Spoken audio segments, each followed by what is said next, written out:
Friends, இன்றைக்கி நம்ம சேனலில் சூப்பரான வெண்ணிலா கப் கேக் தான் பார்க்க போகிறீங்க. கண்டிப்பாக ட்ரை பண்ணி பாருங்கள். டேஸ்ட் வைஸ் ரொம்ப சூப்பராக இருக்கும். அதுக்கு 2 முட்டையை உடச்சி எடுத்துக்கிறேன். 3 டேபிள் ஸ்பூன் அளவுக்கு கேக் ஜெல், அதுக்கப்புறம் பவுடர் சுகர் ஒரு 1/2 கப் அளவுக்கு எடுத்துக்கோங்க. இது 3மே சேர்த்து நல்லா பீட் பண்ணி எடுத்துக்கோங்க. கேக் ஜெல் அப்புறம் பவுடர் சுகர் 2மே நல்லாவே மிக்ஸ் ஆகணும். கிராம் அளவில் பார்த்திங்க அப்படின்னா சுகர் 100 கிராம்ஸ் எடுத்திருக்கேன். பவுடர் சுகர் நல்லாவே ஃப்ராதியாக வர அளவுக்கு நல்லா பீட் பண்ணி எடுத்துக்கோங்க. நம்ம எந்த அளவுக்கு பீட் பண்ணுறோமோ அந்த அளவுக்கு தான் கப் கேக் சாஃப்ட்னஸ் வரும்.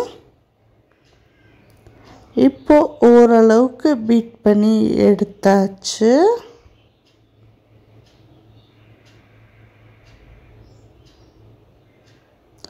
இப்போ மைதா கரெக்டாக 90 கிராம்ஸ் அளவு மைதா எடுத்து அதையும் சேர்த்து நல்லா மிக்ஸ் பண்ணி விட்டாச்சு.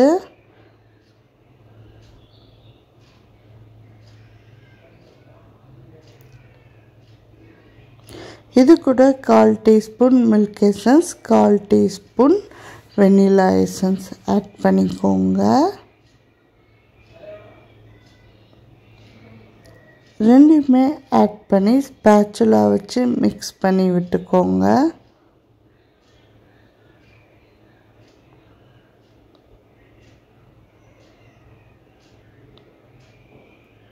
கண்டிப்பாக இந்த மாதிரி நீங்கள் ட்ரை பண்ணீங்க அப்படின்னா டேஸ்ட் வைஸும் ரொம்ப சூப்பராக இருக்கும்.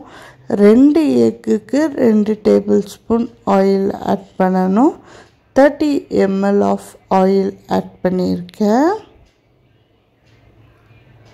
அதையும் சேர்த்து ஒரு மிக்ஸ் கொடுத்து எடுத்தாச்சு. இப்போ பார்த்திங்கன்னா நம்ம கப் கேக் மோல்டில் ஊற்றணும். அதுக்கு முன்னாடி ஸ்பேச்சுலா வச்சு லைட்டாக மிக்ஸ் கொடுத்து எடுத்துக்கோங்க. கப் கேக் ட்ரே ஆன்லைன்லேயும் இருக்குது, ஷாப்லேயும் இருக்குது. டிஸ்கிரிப்ஷனில் லிங்க் தரேன். தேவைப்பட்டுச்சு அப்படின்னா பர்ச்சேஸ் பண்ணிக்கோங்க.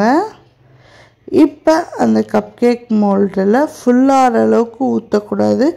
பேக் ஆனதுக்கப்புறம் ரைஸ் ஆகி வரணும். ஸோ ஒரு 3/4 கப்லேருந்து 1/2 கப்லேருந்து 3/4 கப் அளவுக்கு நீங்கள் ஊற்றி எடுத்துக்கோங்க.